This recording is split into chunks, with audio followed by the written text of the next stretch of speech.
the Gospel Journal, Malawi, and today is Tuesday, 21st of April 2026. And the topic for this week is the message from the book of James. And today we look at James chapter 2, verses 1 to 17. And James chapter 2, verse 6, where our main focus comes from, reads, "But you have dishonored the poor man. Are not the rich the ones who oppress you, and the ones who drag you into court?" Now, here James focuses on two central themes of Christian life. He starts to look at the sin of favoritism and the necessity of faith that springs into action. So he's looking at a believer must not have favoritism, but must also see faith that should spring into action. So he believes that a community of believers that is idle, just watches at things happening around them, is not worth of changing or impacting the world.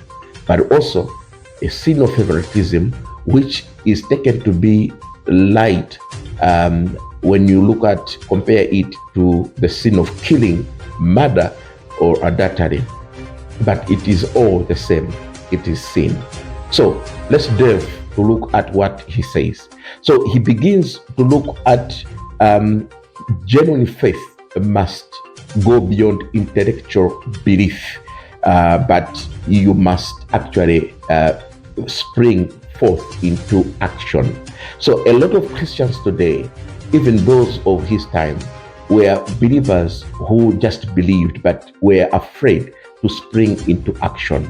Faith must translate into action, and he shows the readers or the recipients of his letter that you cannot just watch around you.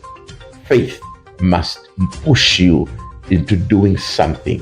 As I share the word of Christ, is faith pushing you to do something to those people who are around you, to impact the community you are living in?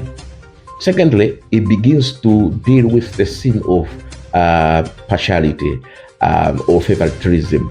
And he says in his illustration that in a church setup, think of someone who is rich and is dressed in fine clothing, smelling good, and he is given a seat of honor to sit.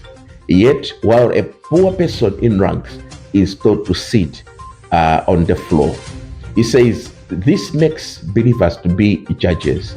And don't we know that God has chosen the poor of this world to be rich in faith? So if we continue to do that, favoritism divides a church, divides a congregation of believers, because we start to look at who is who. A typical example of the context we live in. We live in a world, in a church, in a community of believers where we look at who is saying this and who is not. So there are those that when they say something, the whole community of believers or congregation will fall and do. And yet others, they say something, the congregation is never moved. It shows favoritism, but also who sits in front, who sits next to the pastor, next to the man of God. Favoritism. For you to sit next to a prophet, next to a man of God, you need to be rich, smelling nice, a person of a name in society. Otherwise, you find yourself at the very back of the congregation. So he discusses this to say favoritism makes one to be a lawbreaker. And we need to know when we do that, we commit the same sin such as murder or adultery. So the question I have is, if favoritism is equated to other sins such as adultery and murder, how many sins have we committed? And how many people have we judged so far?